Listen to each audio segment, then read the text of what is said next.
on black and white things. Here it is in color. Once again, you'll notice sunspots and Earth's temperature mirror each other very closely.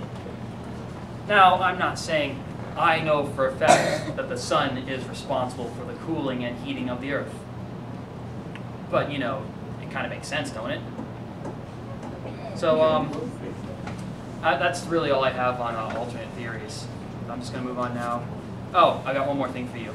The sun's magnetic field may have a significant impact on weather and climatic parameters in Australia and other countries in the northern and southern hemispheres. According to a study in Geographical Research, the droughts are related to the solar magnetic phases and not the greenhouse effect. And that's from Science Daily, December 3rd, 2008. Not that long ago. So there's real science backing all that up. So the Earth stopped. They said the Earth was cooling, and then it started heating up. And then the Earth started, and so they started calling it global warming. And then it stopped warming. So they said, you know what, forget it. It's global climate change now. If it gets hot or if it gets cold, you're responsible, no matter what happens.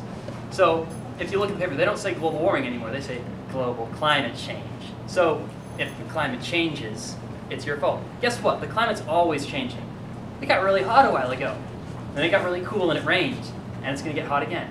It's going to get cold and rain again. And then, come around October, all the leaves are going to fall off the trees. That's climate change. It's natural. It happens all the time. So, but here's where it gets really good. They gave up and just called it climate change. So no matter what happened. What happened after they changed it to climate change? It stopped doing anything at all. So here's 1998, and it just sort of flatlined.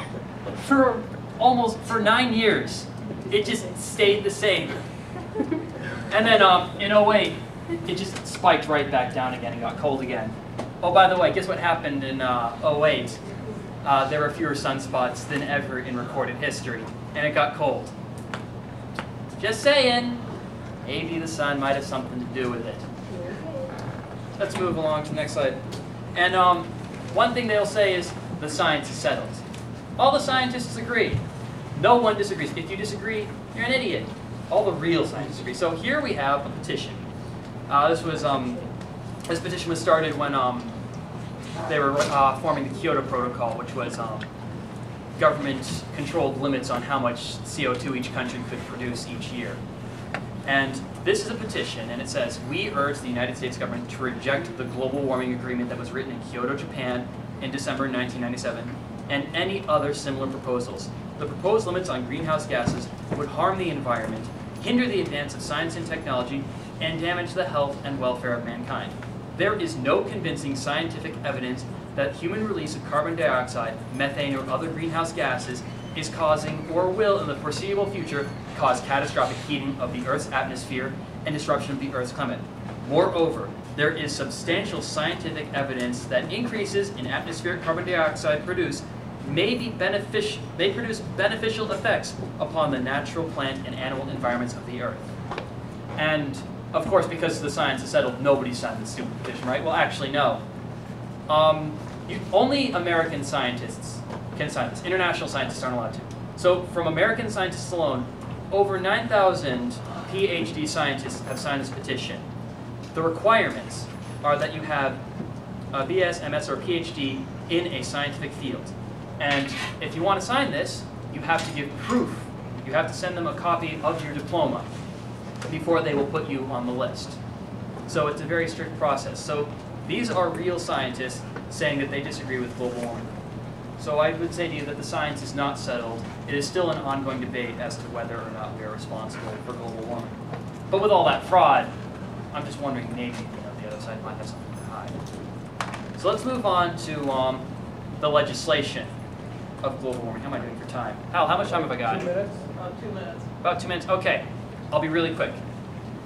I'm just going to read these slides. Cap and trade is Obama's plan to save us from ourselves by putting limits on how much CO2 that companies can create. But there's two sides to everything, isn't there? Yeah, it prints money, don't it? So what is it? And I'm just going to read an article that I got from Rolling Stone magazine. You have no idea what this has cost me to actually have to read Rolling Stone magazine to you kids here. The Rolling Stone has a more authentic scientific article than most major publications. That's really scary. But anyway, so what's cap and trade? There will be limits for coal plants, utilities, natural gas distributors, numerous other industries on the amount of carbon emissions, aka greenhouse gases, they can produce per year. If the companies go over their allotment, they will be able to buy allocations or credits from other companies that have managed to produce fewer emissions. So,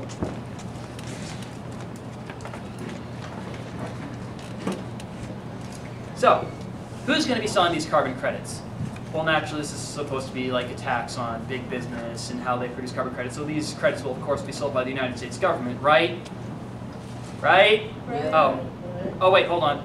President Obama conservatively estimates that about $646 billion worth of carbon credits will be auctioned in the first 7 years. One of his top economic aides speculates that the real number might be even twice or 3 times that amount. Once again, that is a lot of money. Oh, really, that's a lot of money. I could buy myself, like, a car with that money. Maybe 2 cars. So, like I said, who's going to be selling these carbon credits? The government? No, that would be too easy. Goldman Sachs is an investment bank. You might remember them. They got a lot of money from the government when Obama was bailing out the banks. Well, they kind of spent $3.5 million to lobby climate change issues. They've been the biggest people pushing cap and trade. Oh, and they donated $452,585 to the Democratic Party, and of that, $981,000 was to Barack Obama's presidential campaign. And he was so grateful that he appointed Treasury Chief Mark Patterson and CFTC Chief Gary Geisner to positions in his cabinet. Oh, both of them were former executives at Goldman Sachs. So this is the investment bank that will be selling the carbon credits. And here's a picture of them.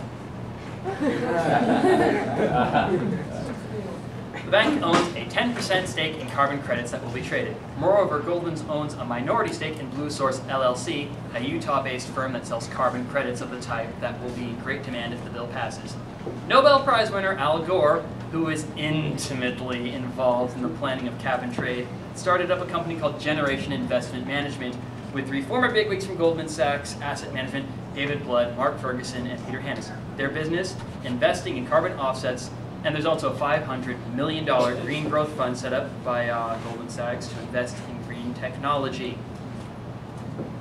Oh, and just FYI, Al Gore founded Generation Investment Management, the carbon credit company, 2 years before the release of An Inconvenient Truth.